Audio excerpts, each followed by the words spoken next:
বুখারী শরীফের রিওয়ায়াত, বুখারী শরীফের 166 নম্বর হাদিসে নবীজি সাল্লাল্লাহু আলাইহি সাল্লাম বলেন, হাক্কুল মুসলিমি আলাল মুসলিমি খামসুন, খামসুন মানে 5, মুসলমানের উপরে মুসলমানের 5টি হক।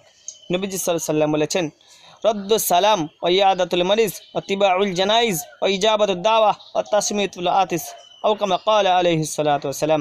নবীজি সাল্লাল্লাহু আলাইহি সাল্লাম বলেন, কোনো মুসলমান ভাই যখন সালাম দেয় তার সালামের জবাব দেওয়া, এক মুসলমান ভাইয়ের উপরে এটা হক সালামের জবাব দেওয়া। নাম্বার 2, কোনো মুসলমান ভাই যখন অসুস্থ হয়ে যায় তার খোঁজ খবর নেওয়া। 3 নম্বর, কোনো মুসলমান ভাইয়ের যখন জানাজায় যায় তার জানাজায় উপস্থিত হওয়া বা শরীক হওয়া, জানাজার সাথে যাওয়া।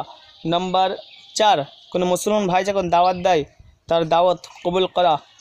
নাম্বার 5, শিখের জবাবে ইয়ারহামুকাল্লাহ বলা। আজকে আপনি কথা বলবো ইজাবাতুদ দাওয়া, দাওয়াত কবুল করা। দেখুন, মাহে রমজান মাস বরকতপূর্ণ মাস। 1 টাকা দান করলে 70 টাকা সওয়াব। একটি নফল যদি এই মাসে কোনো ব্যক্তি আদায় করে, একটি ফরজ আদায়ের সওয়াব পায়। একটি ফরজ যদি আদায় করে 70টি ফরজ আদায়ের সেই ব্যক্তি সওয়াব পায়। দেখুন, নবীজি সাল্লাল্লাহু আলাইহি ওয়াসাল্লাম হাদিস পাকের মধ্যে বলেছেন, কোনো ব্যক্তি যদি একটি রোজা, এক গিলাস পানি বা একটা খেজুর দ্বারাই যদি কোনো ব্যক্তিকে ইফতার করায়, সে সমপরিমাণ সওয়াব পায়। বলুন সুবহানাল্লাহ।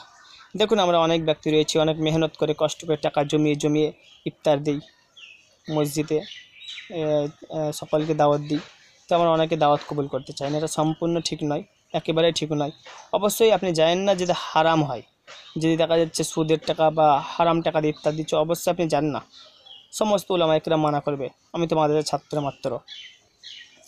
একটা সাধারণ মানুষই জানে যে হারাম খাওয়া, যে সুদের ঘুষের টাকা দিয়ে যদি ইফতার দেয় খাওয়া হারাম, একটা সাধারণ মানুষই জানে এটা।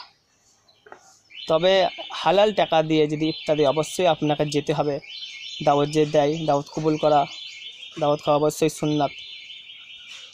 দেখুন, অনেক ব্যক্তিকে বলি, ভাই চলুন ইফতার দিচ্ছে মসজিদে যাই, তো যাই না, বলে নিজে মেহনত করি, ইনকাম করি, ইফতার করবে, এটাই সবথেকে বেশি নাকি, এরকম বলে।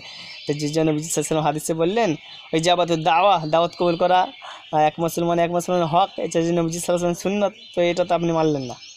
আল্লাহ রাব্বুল আলামিন সকলকে বোঝার তৌফিক দান করুন। সকল বলে আল্লাহুম্মা আমিন। অবশ্যই যদি কেউ দাওয়াত দেয়, দাওয়াত কবুল করবে ইনশাআল্লাহ, যদি হালালের টাকা হয়, আর হারাম হলে অবশ্যই বর্জন করবে ইনশাআল্লাহ। আল্লাহ রাব্বুল আলামিন আমাদের সকলকে বোঝার তৌফিক দান করুন। সকল বলে আল্লাহুম্মা আমিন। আর আমরা সকলে মেহনত করে ইনকাম করবেন ইনশাআল্লাহ, হারামের দিকে যাব না। আল্লাহ নবী সাল্লাল্লাহু আলাইহি ওয়াসাল্লাম বলেছেন, আল কাসিবু হাবিবুল্লাহ, যে সশস্ত্রে যে ব্যক্তি ইনকাম করে সে আল্লাহর বন্ধু। আল্লাহ রাব্বুল আলামিন আমাদের সকলকে কবুল করে। সকল বলে আল্লাহুম্মা আমিন।